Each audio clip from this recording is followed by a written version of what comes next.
Welcome students. আজকে তোমাদের C programming নিয়ে আলোচনা করব। একেবারে শুরু থেকে আলোচনা করব। যারা একেবারে সি প্রোগ্রাম শিখতে চাইছো, একেবারে যারা বিগিনার বা যারা সি প্রোগ্রামিং জানো কিন্তু বেসিক জিনিসগুলো যাদের আইডিয়া নেই, তাদের জন্য এই ভিডিওটা খুব কাজে লাগবে। আমি একদম প্রথমে বলি সি প্রোগ্রামিং ল্যাঙ্গুয়েজ কি। এখানে দেখো লিখেছি C is a general purpose structure programming language. এটা হচ্ছে general purpose and structure programming language. আর C is high level language. এটা কিন্তু অবজেক্ট ওরিয়েন্টেড প্রোগ্রামিং নয়, এটা স্ট্রাকচার প্রোগ্রামিং ল্যাঙ্গুয়েজ এবং এটা একটা হাই লেভেল প্রোগ্রামিং ল্যাঙ্গুয়েজ এবং যেটা কম্পাইলার প্রয়োজন হয় এটার জন্য। আর C is used for system programming, এটা খুব ইম্পর্ট্যান্ট থার্ড পয়েন্টটা। দেখো আমরা সিকে ইউজ করেছি সিস্টেম প্রোগ্রামিংয়ের জন্য। উদাহরণ হিসাবে বলেছি ফর রাইটিং অপারেটিং সিস্টেম। তোমরা অনেকেই নিশ্চয়ই জানো যে ইউনিক্স অপারেটিং সিস্টেম বা লিনাক্স, এই লিনাক্স অপারেটিং সিস্টেমটা কিন্তু সি প্রোগ্রামিং ল্যাঙ্গুয়েজ দিয়েই তৈরি হয়েছে। আর এটা কিন্তু যেমন সিস্টেম প্রোগ্রামিংয়ের জন্য ইউজ হয় as well as application programming language also. মানে বিভিন্ন অ্যাপ্লিকেশান প্রোগ্রামিং, যেমন দেখো লিখেছি for writing a program to solve a complicated system or mathematical equation, for writing a program to bill customers. ধরো কাস্টমারদের বিল জেনারেট করার জন্য একটা সিস্টেম তৈরি করতে হবে, একটা অ্যাপ্লিকেশান সিস্টেম। ধরো কলকাতায় এরিয়ার সিএসসির কাস্টমারদের যে বিল জেনারেট হবে তার জন্য একটা ধরো সিস্টেম প্রোগ্রাম তৈরি করতে হবে, সরি অ্যাপ্লিকেশান প্রোগ্রাম তৈরি করতে হবে। সেই তার জন্য কিন্তু সি প্রোগ্রামিং ল্যাঙ্গুয়েজ প্রয়োজন হয়। তাহলে সি প্রোগ্রামিং ল্যাঙ্গুয়েজ কিন্তু সিস্টেম এবং অ্যাপ্লিকেশান দুটো প্রোগ্রাম ডেভেলপ করার জন্য ভীষণ ভীষণ important.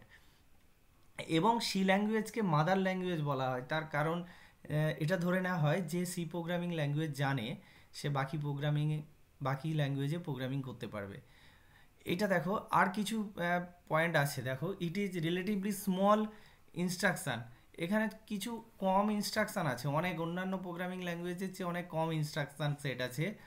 Through action implementation include extensive library function which is enhance the basic instructions. Actually এখানে কিছু লাইব্রেরি ফাংশান আছে, এই জন্যই কিছু স্মল ইনস্ট্রাকশান সেট, ম্যাক্সিমামটাই লাইব্রেরি ফাংশান। এবং এইখানে আরেকটা ইম্পর্ট্যান্ট পয়েন্ট যে এই ল্যাঙ্গুয়েজটা কী করে, encourages user to write additional library function of their own. তাহলে যদি কোনো প্রোগ্রামার বা যদি কোনো ইউজার সে নিজে মনে করে সে নিজে কিছু লাইব্রেরি ফাংশন তৈরি করবে তার নিজের ব্যবহারের জন্য, তাহলেও কিন্তু সেটা করতে পারে। এইটা সি প্রোগ্রামিং ল্যাঙ্গুয়েজে করা যায়। আরেকটা হচ্ছে দেখো সি কম্পাইলার নিয়ে এবার একটু বলি। সি কম্পাইলারটা কি, অ্যাকচুয়ালি সি কম্পাইলারের কাজ কি? সি কম্পাইলারের কাজ হচ্ছে পুরো প্রোগ্রামটাকে একসঙ্গে স্ক্যান করবে। ধরো একটা প্রোগ্রাম এবিসি ডট সি, এই প্রোগ্রামটাকে কম্পাইল করার পরে এবিসি ডট ওবিজে ফাইল তৈরি হবে, একটা অবজেক্ট ফাইল তৈরি করবে এবং এই অবজেক্ট ফাইলটাকে রান করলে কিন্তু ইএক্সি ফাইল তৈরি হবে। যে ফাইলটা তৈরি হবে এবিসি ডট ইএক্সি, এই ইএক্সি ফাইলটা কিন্তু পোর্টেবিলিটি আছে, অর্থাৎ এক মেশিন থেকে অন্য মেশিনে ইএক্সি ফাইলটাকে আমরা নিয়ে যেতে পারি উইদাউট প্রোগ্রাম কোডিং। এইখানে দেখো C compiler are usually compact and they generate object program. আমি যেটা এক্ষুনি বললাম, তারা কি করে অবজেক্ট প্রোগ্রাম তৈরি করে, একটা ওবিজে ফাইল তৈরি করে, সেখানে অবজেক্ট প্রোগ্রাম থাকে that are small and highly efficient when compare with programs compiled from other high level language. তাহলে অন্যান্য হাই লেভেল ল্যাঙ্গুয়েজের চেয়ে কিন্তু এই সি কম্পাইলারটা হাইলি ইফিসিয়েন্ট, সেটাই বলা আছে। তাহলে আমি যে একটা এই যে অ্যারো দিয়ে আঁকলাম যে এবিসি ডট সি, এটা একটা আমি সি প্রোগ্রাম আমি লিখলাম এডিটারে, সেটাকে কম্পাইল করার পরে এবিসি ডট ওবিজে একটা ফাইল তৈরি হবে, অবজেক্ট ফাইল, এবং সেটা সিস্টেমে সেভ হবে। এবং তারপরে যখন আমি সি প্রোগ্রামটাকে রান করব তখন কিন্তু এবিসি ডট ইএক্সি ফাইল তৈরি করবে। এটাই বলছি পোর্টেবিলিটি। দেখো এখানেই লিখেছি another important characteristics of C is that it's program are highly portable even more so than with other high level language. অন্যান্য হাই লেভেল ল্যাঙ্গুয়েজের চেয়ে অনেক বেশি পোর্টেবিলিটি আছে। এবারে history of C was originally developed in 1970s। 1970 সালে C প্রথম তৈরি হয়েছিল by Dennis Ritchie at Bell telephone laboratory. Bell telephone ল্যাবরেটরিতে 1970-তে প্রথম সি প্রোগ্রাম তৈরি হয়েছিল। এইখানে দেখো স্ট্রাকচার অফ সি, আমি এইটা বলে দেওয়ার পরেই তোমাদেরকে একটা প্রোগ্রাম বলবো যেটা তোমরা তারপরেই ধীরে ধীরে প্রোগ্রাম করতে পারবে। প্রোগ্রামে কি আছে অ্যাকচুয়ালি স্ট্রাকচারটা দেখো তো। প্রতিটা program consist of one or more module called function. C actually structure oriented, সেটা ফাংশন, ম্যাক্সিমাম ফাংশন আমরা বানাই এবং সেই ফাংশনগুলোকে মডিউল বলছি। আর এর মধ্যে যে একটা ফাংশন আছে সেটাকে বলছি মেন ফাংশন। এই ফাংশনটা মাস্ট, এটা থাকতেই হবে মেন।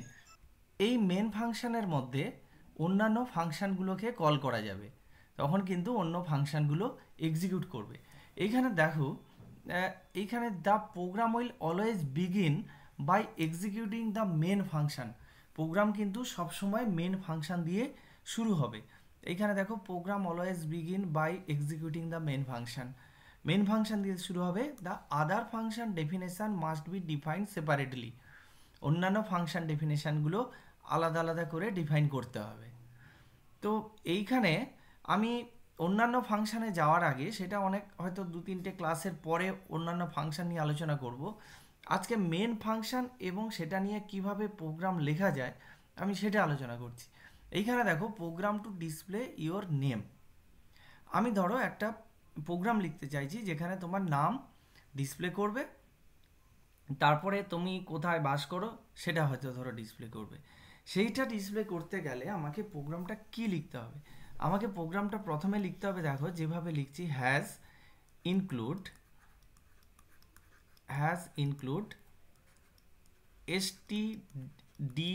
stdio.h। এই stdio.h মানে স্ট্যান্ডার্ড ইনপুট আউটপুট।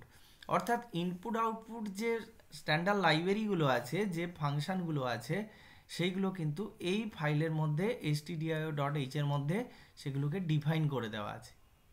অর্থাৎ এই stdio.h এই হেডার ফাইলটি এই প্রোগ্রামের মধ্যে ইনক্লুড করতে হবে। কারণ যে ফাংশনগুলো বা যে মডিউলগুলো এখানে ডিফাইন করে দেওয়া আছে, এটা না ইনক্লুড করলে প্রোগ্রামে ওই মডিউলগুলো যখন ইউজ করব তাহলে কিন্তু প্রোগ্রাম বুঝতে পারবে না এই ফাংশনটা কি, এরর দেবে যে এই ফাংশনগুলো ডিফাইন করে দেওয়া নেই। তো এর পরে আর একটা হেডার ফাইল আমি ইনক্লুড করব। এটা তোমরা সব প্রোগ্রামেই, সি প্রোগ্রামে মিনিমাম এই দুটো হেডার ফাইল ইউজ করবে। শুধু ইনক্লুড stdio.h করলেও হয়, কিন্তু আরও একটা আমি ইনক্লুড করছি, সেটা হচ্ছে তোমাদের সুবিধার জন্যই হবে। কারণ getch যে ফাংশনটা লিখব তার জন্য এই conio.h এই হেডার ফাইলটা লাগবে। এইবার কি করব? এবার আমি লিখব ভয়েড মেন। আচ্ছা, এই ভয়েডটা কেন লিখছি সেটাও আমি বলবো।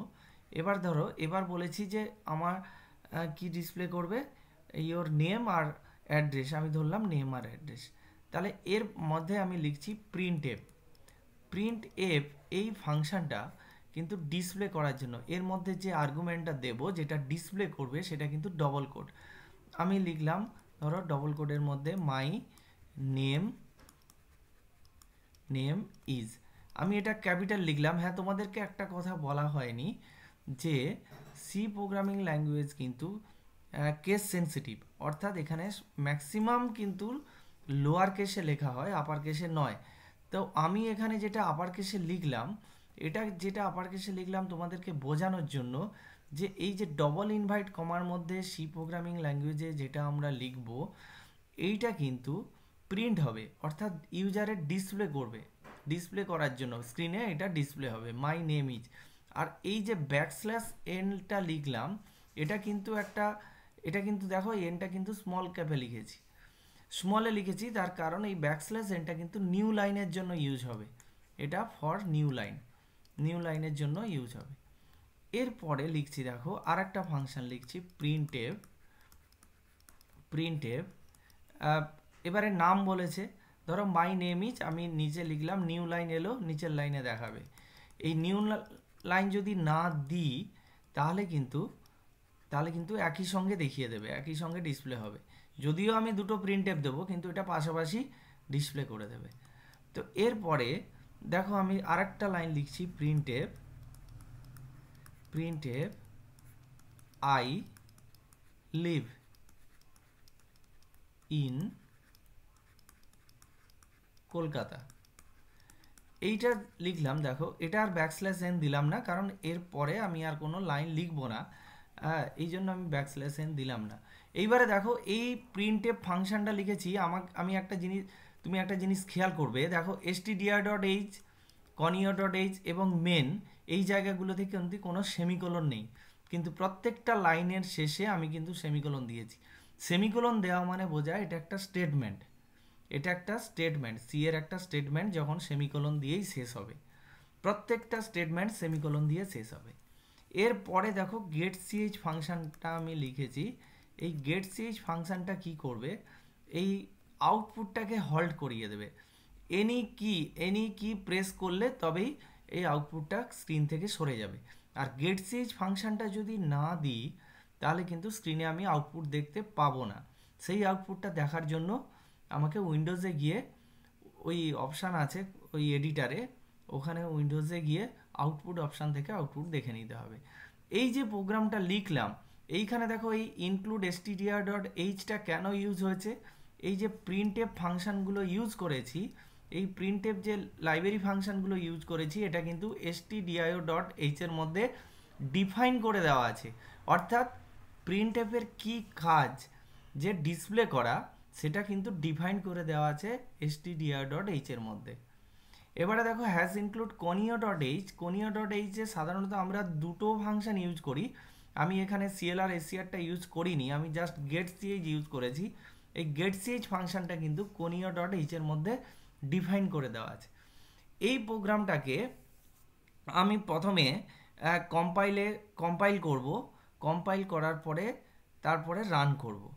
এইটা একসঙ্গে করতে গেলে কিবোর্ড থেকে CTRL প্লাস F9 একসঙ্গে প্রেস করলেও হয়, না হলে এর এডিটারে গিয়ে এখানে কম্পাইলে ক্লিক করে বিল্ড অল, তারপরে বিল্ড অল হয়ে যাওয়ার পরে যদি এরর ফ্রি হয় তাহলে ওখানে রানে ক্লিক করে আবার রানে ক্লিক করতে হবে, তাহলে কিন্তু প্রোগ্রামটা রান হবে।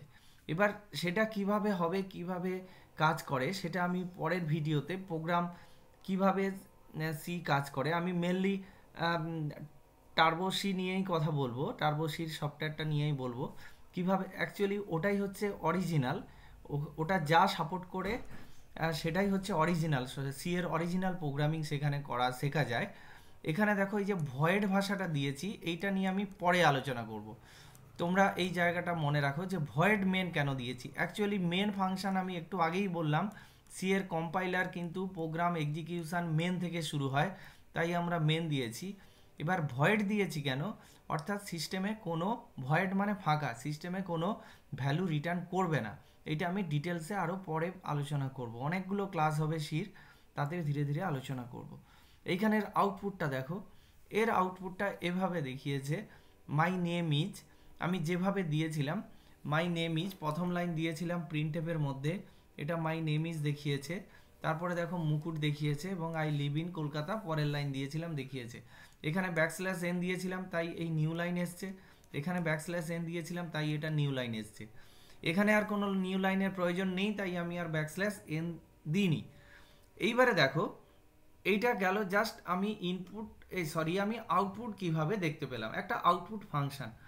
এইবারে দেখো data types in C, actually আমরা কোন ধরনের ডেটা নিয়ে সিতে কাজ করি সেইগুলো, একটা মেন হচ্ছে এই 3 ধরনের ডেটা, অর্থাৎ ইন্টিজার ডেটা। ইন্টিজার ডেটা তোমরা সবাই জানো যে মাইনাস ইনফাইনাইট থেকে 0, তারপর থেকে প্লাস ইনফাইনাইট অবধি, মানে যে কোনো পূর্ণ সংখ্যা, মাইনাস প্লাস যে কোনো পূর্ণ সংখ্যাই হচ্ছে integer number.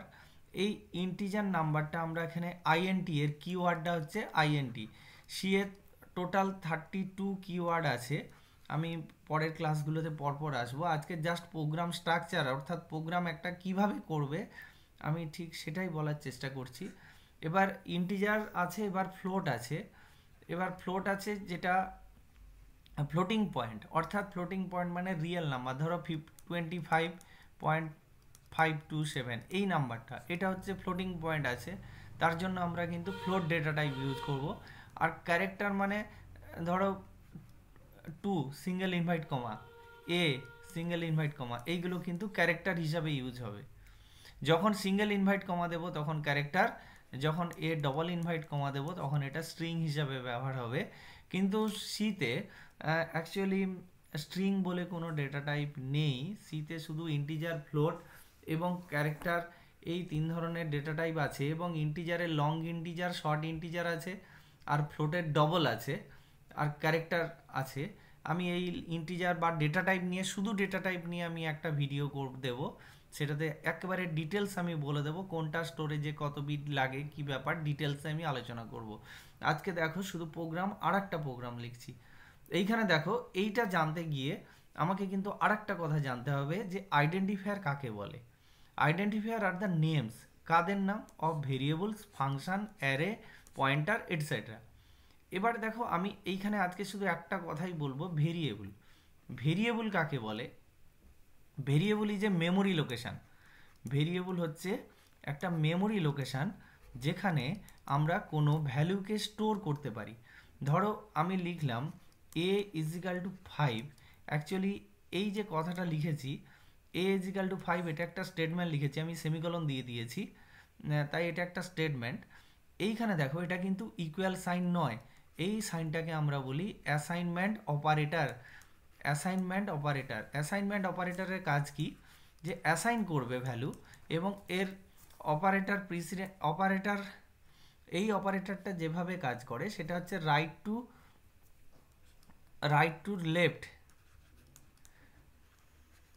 Right to left কাজ করে। অর্থাৎ এই দেখো 5 অ্যাসাইন টু এ, অর্থাৎ আমি যদি মেমোরি লোকেশান বলে ভাবি, কতগুলো লোকেশান, আমি যদি সেই লোকেশানগুলোতে, আমি তো জানি না অ্যাড্রেস, আমরা বলতেও পারবো না যা মেমোরির অ্যাড্রেস আমাদের জানা নেই।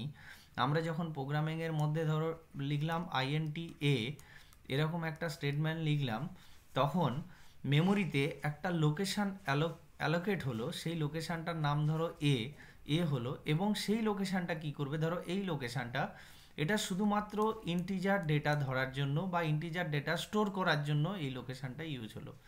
তাহলে যদি লিখি এ ইজিক্যাল টু 5, অ্যাকচুয়ালি এটা ইজিক্যাল টু সিম্বল নয়, এটা অ্যাসাইনমেন্ট অপারেটর, মানে 5-এর ভ্যালু এতে অ্যাসাইন হবে, অর্থাৎ তাহলে এই লোকেশানে 5 অ্যাসাইন হবে। এটাই হচ্ছে ভেরিয়েবল। আর ভেরিয়েবলকে আমরা এভাবে ডিক্লেয়ার করি, এভাবে প্রোগ্রামিংয়ের মধ্যে এভাবে ডিক্লেয়ার করি। চলো একটা প্রোগ্রাম দেখছি, এই প্রোগ্রামটা করো, প্রোগ্রাম টু অ্যাড 2 নাম্বারস। আমি এখানে পুরো ইন্টিজার 2টো নাম্বার ইনপুট নেব, এবং সেই দুটো ইন্টিজার ইনপুট নিয়ে আমি যোগ করে দেখাচ্ছি। দেখো হ্যাজ ইনক্লুড stdio.h, এই অ্যাঙ্গেল ব্র্যাকেটের মধ্যে কিন্তু stdio.hটাকে রাখতে হবে। তারপর দেখো হ্যাজ ইনক্লুড conio.h, তারপরে দেখো লিখলাম ভয়েড মেন, তারপর ধরো লিখলাম clr scr। এই clr scr ফাংশনটার কাজ হচ্ছে স্ক্রিনে যদি আগের কোনো আউটপুট থেকে থাকে সেটাকে ক্লিয়ার করে দেওয়া। এবারে দেখো দুটো নাম্বার অ্যাড করতে চাইছি এবং সেটা 3 নম্বর ভেরিয়েবলে সেটাকে স্টোর করতে চাইছি। তাহলে আমি নিলাম int a b এবং sum বলে 3টে ভেরিয়েবল নিলাম। এখানে ধরো a ইজিক্যাল টু 5 সেমিকোলন দিলাম, লিখলাম। তারপরে ধরো b ইজিক্যাল টু 7 লিখলাম। তারপরে ধরো sum is equal to a plus b লিখলাম। তারপরে ধরো লিখলাম প্রিন্টএফ ডবল কোটের মধ্যে result is equal to double quotation শেষ কমা সাম, ডবল কোটেশন শেষের আগে একটা %d দিতে হবে, %d ডবল কোট শেষ কমা সাম। তাহলে এই জায়গাটা আমি লিখলাম। এবার %d কেন সেটা আমি বলছি। তারপরে গেট ch লিখলাম, গেট ch দেওয়ার পরে আমি প্রোগ্রামটা শেষ করে দিলাম। এই দেখো এই প্রোগ্রামটা যে শুরু হয়, প্রোগ্রামটা সেকেন্ড ব্র্যাকেট দিয়ে শুরু হয়, একটা ফাংশন ভয়েড মেন, এই মেন ফাংশনটা সেকেন্ড ব্র্যাকেট দিয়ে শুরু হবে, সেকেন্ড ব্র্যাকেট দিয়ে শেষ হবে। এটা একটা ব্লক অফ স্টেটমেন্ট এর মধ্যে থাকবে। তাহলে প্রথমটা clr scr কেন হয় বললাম, 3টে ভেরিয়েবল ধরতে হবে, কারণ 3টে ভেরিয়েবল ইন্টিজার টাইপ, কারণ এরা ইন্টিজার ডেটা স্টোর করবে, এই জন্য 3টে ভেরিয়েবল নিলাম। তাহলে আগে থেকে এটাকে ডিক্লেয়ার না করলে সি কম্পাইলার চিনতে পারবে না। তাহলে এতে 5 অ্যাসাইন করলাম, বিতে 7 অ্যাসাইন করলাম এবং এ প্লাস বি যোগ করে এসে অ্যাসাইন করলাম। ধরো এ আছে, এতে 5 অ্যাসাইন করলাম, বিতে 7 অ্যাসাইন করলাম, আর সামে কি অ্যাসাইন করলাম, এ প্লাস বি যোগ করে সামে অ্যাসাইন করলাম। এইবার এই যে সামের ভ্যালুটাকে যখন আমি প্রিন্ট করব, তখন আমাকে কি করতে হবে, এই পার্সেন্টেজ ডি এই কথাটা লিখতে হবে। পার্সেন্টেজ ডি কেন করি, আমরা ইন্টিজার নাম্বারের জন্য আমরা পার্সেন্টেজ ডি লিখি। সেটা যেখানে পার্সেন্টেজ ডি লিখবো সেখানেই কিন্তু ভ্যালুটা প্রিন্ট হবে।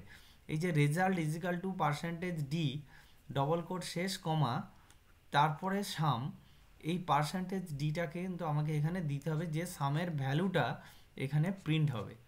ঠিক স্ক্যান করার সময়ও পার্সেন্টেজ ডি প্রয়োজন। আমি আজকে আর স্ক্যান করা প্রোগ্রাম দেখাবো না, আমার পরের ভিডিওগুলোতে আমি দেবো। তার আগে আমাকে এই ডিটেলস, এই percentage d, percentage f, percentage c, এগুলো কি, ডেটা টাইপ কি, তারপরে এই আইডেন্টিফায়ার কি, অ্যাসাইনমেন্ট অপারেটর, লজিক্যাল অপারেটর, এই যে অপারেটর, বিভিন্ন অপারেটর আছে, এগুলো কি, এগুলো নিয়ে আমাকে আগে আলোচনা করতে হবে। তোমাদেরকে আজকে জাস্ট একটা প্রোগ্রাম কিভাবে লেখা যায়, সি প্রোগ্রামিং ল্যাঙ্গুয়েজ, তার একটা স্ট্রাকচার দিলাম। এখানে সেকেন্ড ব্র্যাকেটের মধ্যে ফাংশন শুরু হয় এবং ফাংশন ক্লোজ হয়, এবং ফাংশন কেন, ব্লক অফ স্টেটমেন্ট যখন কোনো ইফ বা হোয়াইল এইসব লুপের মধ্যে, ইফ স্টেটমেন্ট বা হোয়াইল ফর এইসব লুপের মধ্যে এক্সিকিউট হয়, তখন কিন্তু আমরা সেকেন্ড ব্র্যাকেট ইউজ করি। মানে সেকেন্ড ব্র্যাকেটটা ইউজ বোঝায় এই স্টেটমেন্ট ব্লকের জন্য। তো আজকের ভিডিও আপাতত এই পর্যন্ত। তোমাদের ভিডিওটা ভালো লেগে থাকলে অবশ্যই লাইক করবে, বন্ধুদের শেয়ার করবে, এবং চ্যানেলে নতুন হয়ে থাকলে অবশ্যই চ্যানেলটিকে সাবস্ক্রাইব করবে।